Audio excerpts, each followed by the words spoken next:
Good evening, Europe, and good afternoon, North America. I'm Roger Hilton, and welcome to Global Tremors. We come to you this evening with breaking news after a groundswell of announcements, including the decision by President Putin to move Russia's nuclear deterrent forces into a special regime of combat duty, a diplomatic meeting between Kiev and Moscow on the Belarusian border, and a transformation of security policy by German Chancellor Olaf Scholz in the German Bundestag. It is my great pleasure this evening to welcome former Deputy Supreme Allied Commander Transformation, Admiral Manfred Nielson, and member of GlobSec's Future Security and Defense Council. Admiral, thank you so much for taking time to talk to us this evening. Thank you. Admiral, let's get right into it. We are day 4 into Russia's invasion of Ukraine and already has so much changed within Russia, Ukraine, NATO, and the EU, transatlantic security, European security. Let's start with the big ticket item. What is your immediate reaction to President Putin's announcement, and what does it mean for both Ukraine and NATO? So thank you, first of all, Roger. I would express my thoughts with our partners and friends in Ukraine. They bravely and courageously defeat their homeland, and I hope that we will terminate the war soon. But coming back to your question, so I think it's not acceptable what happened in the last couple of days. For many people, it was not a surprise in looking backwards into the history of the last 30 years. But when it comes to war in Europe, it's always a mess, to be very frank. So as I said already, Ukraine is in my mind, and I hope and I pray that the war will finish soon. Admiral, given the heroic fighting of the Ukrainian armed forces, with this announcement, before we came on, you had talked about this maybe being a signaling move or something that was just a bluff. In terms of a tactical or strategic level, what is the reaction to NATO right now? And do you think this changes the calculus of the Ukrainian armed forces decision-making policy right now? You know, it was a shock, because it was a little bit expectable, but it was a shock, not only for Europe, for NATO, I think for all over the world. And looking backwards to the resolution of the United Nations, it's interesting that even China was not voting with Russia. So Ukraine is not part of the NATO territory. I think it's self-explaining. They are adapted as partners. And in my last military duty, Deputy Supreme Allied Commander, we had really good relationships with the Ukraine people. But the Russian aggression is a game changer on several levels. First of all, I think people all over the world and nations all over the world are standing pretty close, and they are supporting Ukraine best as they can. Coming back to my country, Germany, as you said,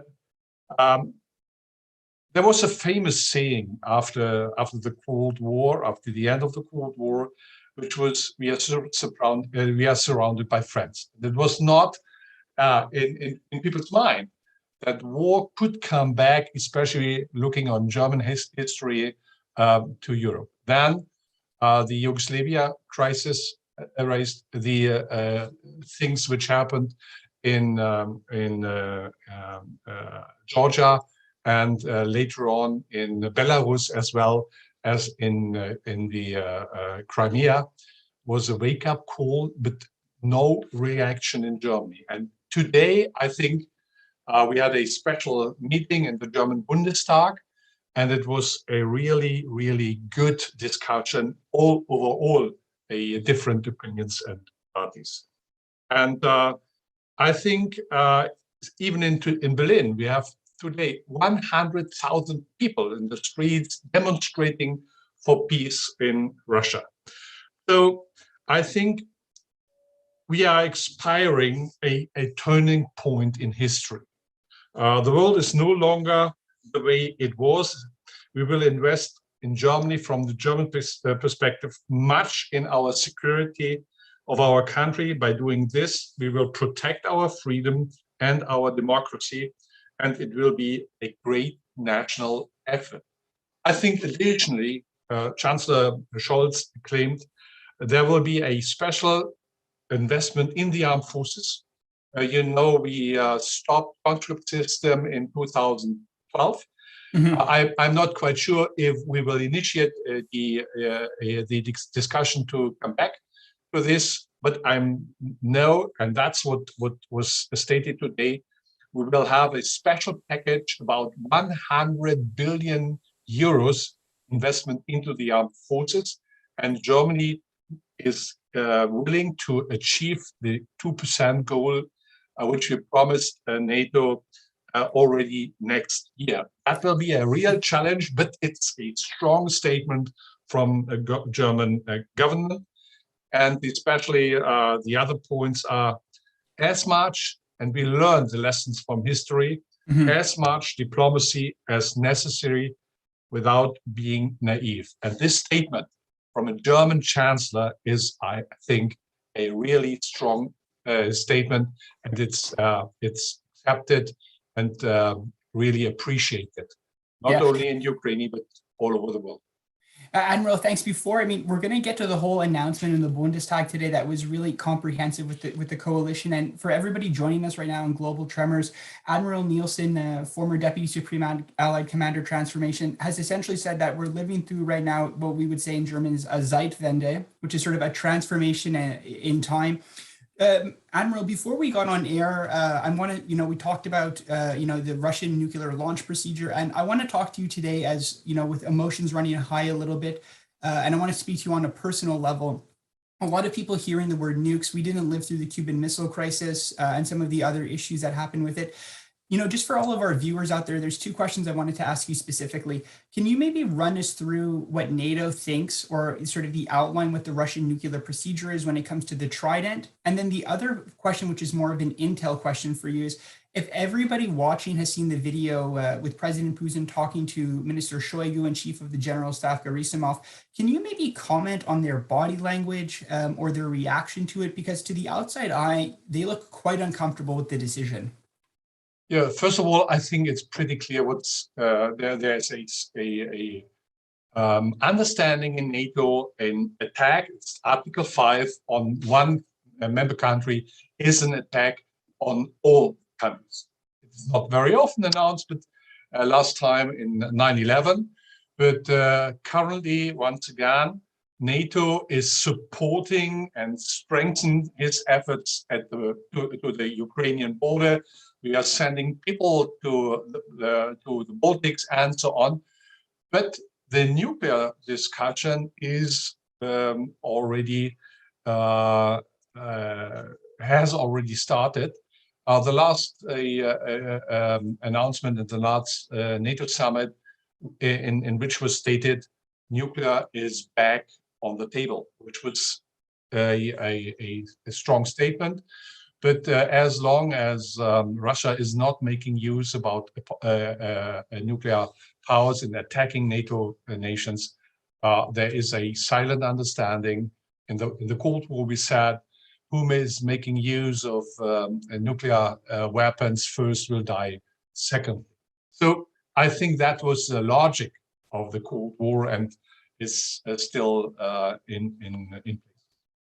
Yes, looking at the conversation with between President Putin and his staff, let me say, I was a little bit shocked, but not surprised, because if you are making business and consultations with guys who serve in the FSB, so the Russian security service, they don't trust even themselves. So for me, it was not a surprise that he is giving orders publicly. But for me, the biggest surprise is that we had already demonstrations in Russia, in the home country of President Putin, and many people from different backgrounds are demonstrating for peace. And we should imagine there are very close relationships between Russia and Ukraine. Many people living in Ukraine have relatives in Russia and vice versa. So the Russian attack, is not only an attack on a neighborhood country, attack on its own citizens, an attack on brothers and sisters, and it's an attack on our European values, international law, and it will change currently the European peace order a little bit. So President Putin is looking like a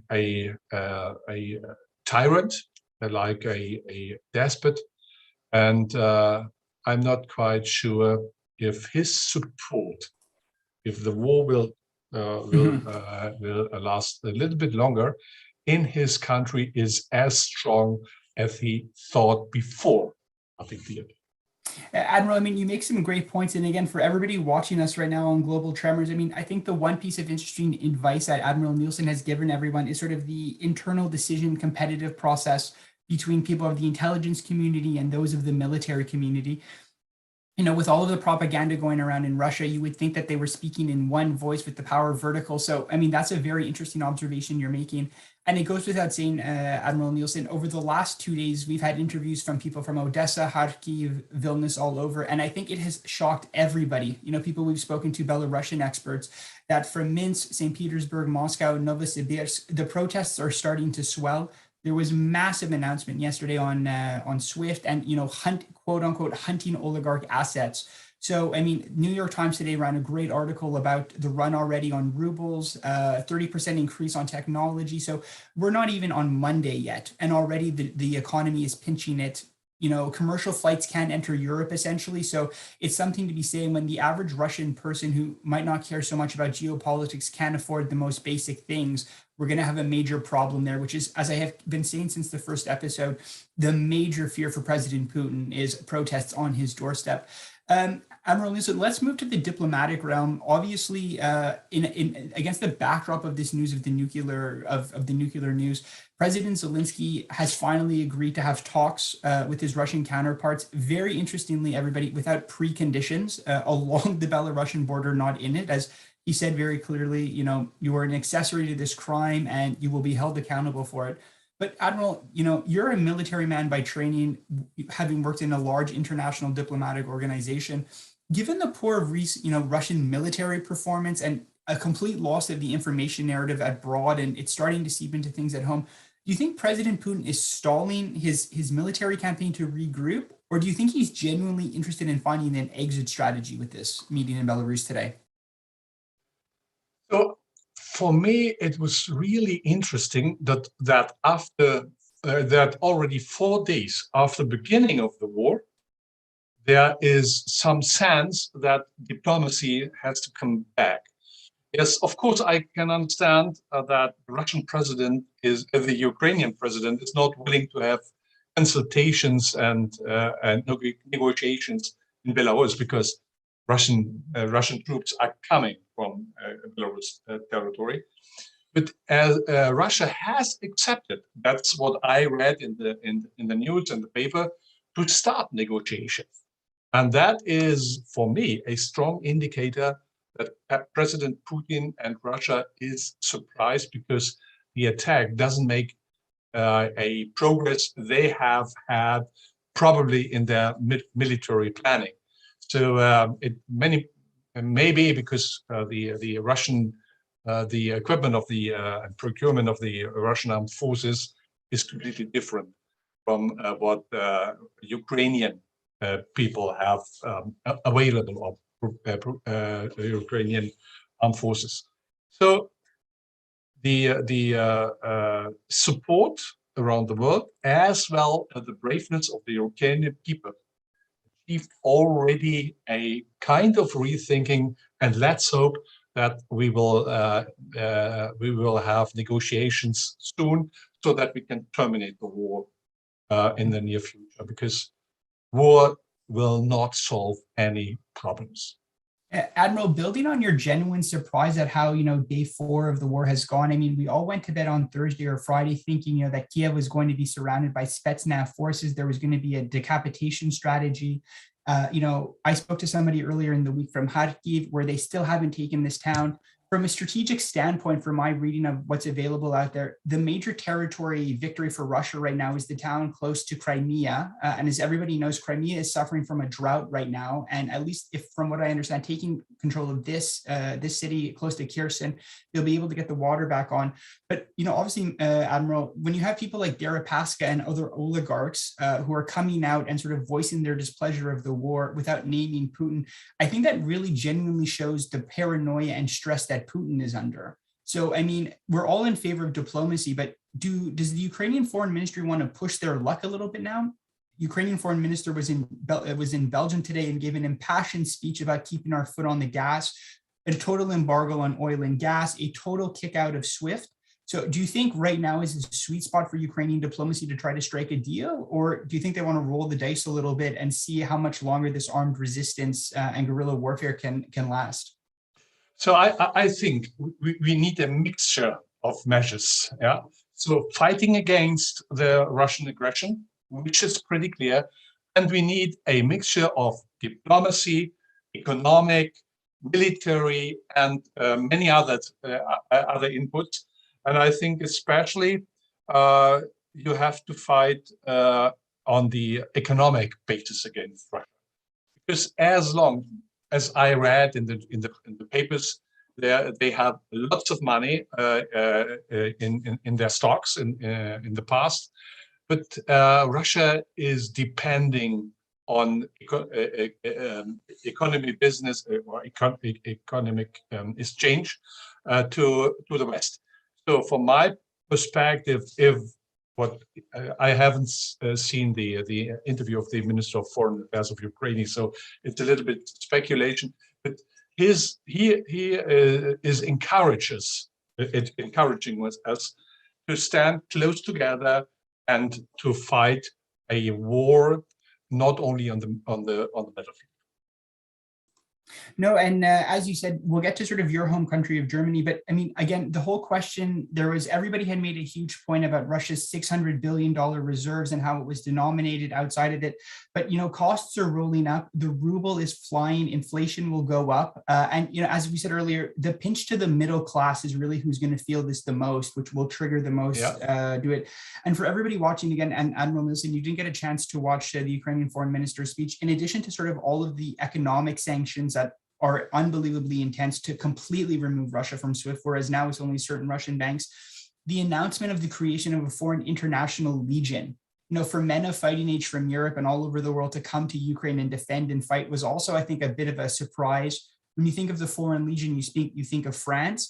And it's still very early days with the announcement coming up, but the strategic communications of the Ukrainian foreign ministry and surrogates across Europe has been on point. It has been sharp. It has been clear.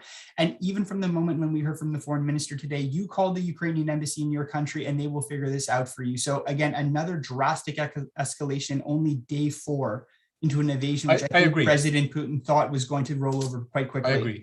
But Roger, we have to consider that it will take time till these decisions will be effective.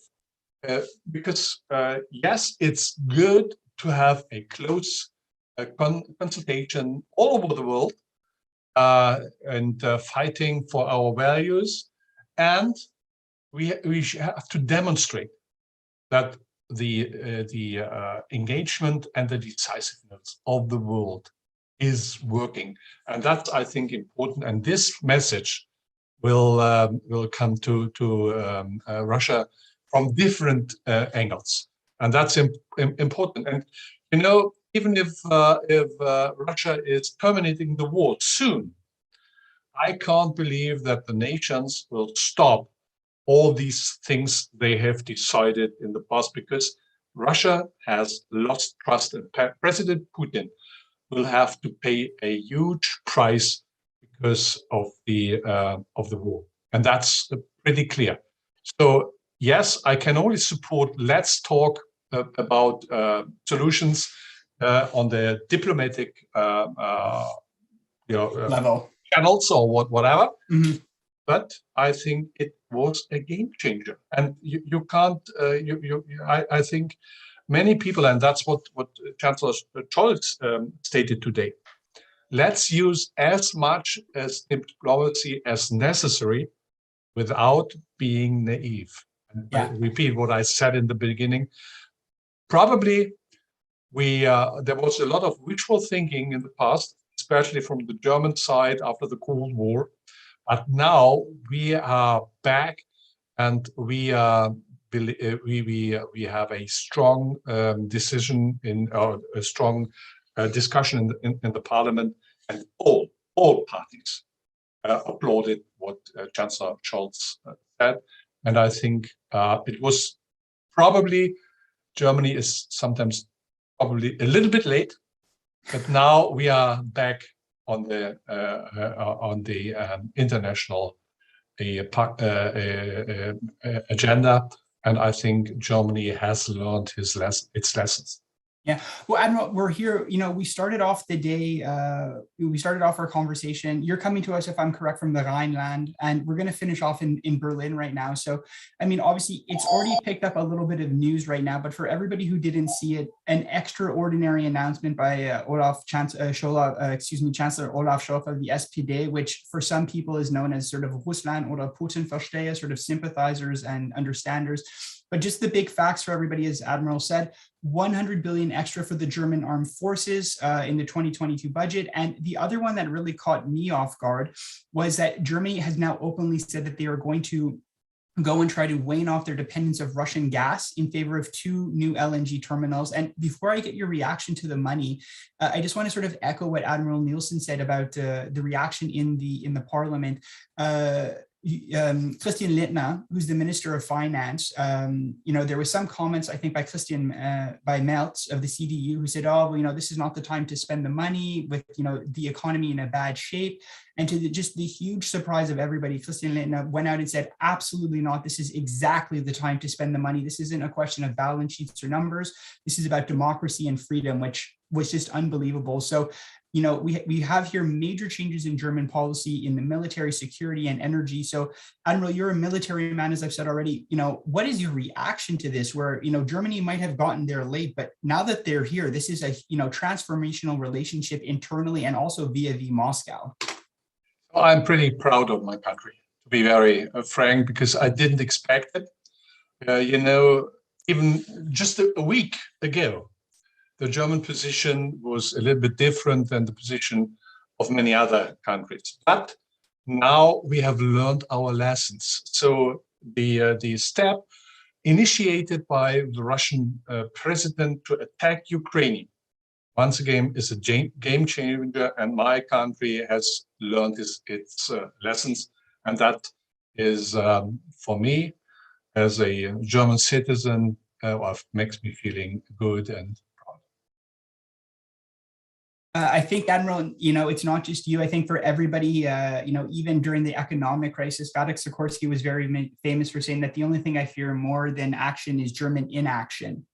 So, I mean, something like this is just unbelievable. And again, for everybody, news is going so fast on Twitter, on BBC. But in case you had missed it yesterday, it was already massive news coming out of Berlin, where Germany agreed to send 1,000 anti-tank weapons and 500 surface-to-air missiles, which is not nothing, considering sort of the damage and lethality that the Ukrainian armed forces are doing.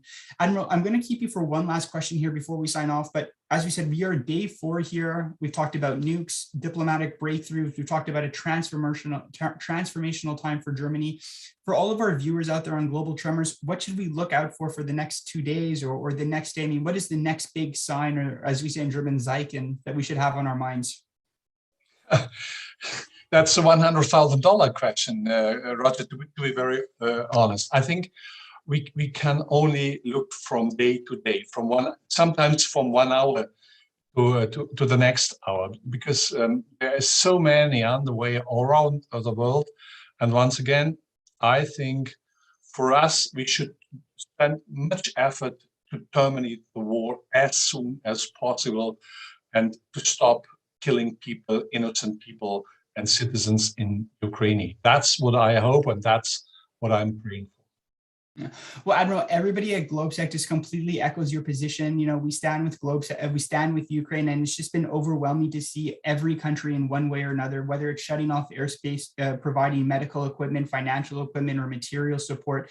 You know, who knows where the war will go? And I think your assessment about taking it from hour to hour is quite prudent and sober. We shouldn't be getting too ahead of ourselves. So, Admiral, thank you so much for joining us this evening on a special edition of Global Tremors, and for all of your work for the GlobeSec Future Security and Defense Council. For all of our viewers out there, we're back at it already at 10 a.m. tomorrow, where I will be speaking with Ukrainian Sofia Sevchuk, an independent consultant in diplomacy, foreign policy, and security, who will be speaking to us from Brussels. So everybody out there, Slava Ukraina, stay strong, and Admiral, have a nice evening, and thank you very much. Thank you, Roger. Goodbye. Bye.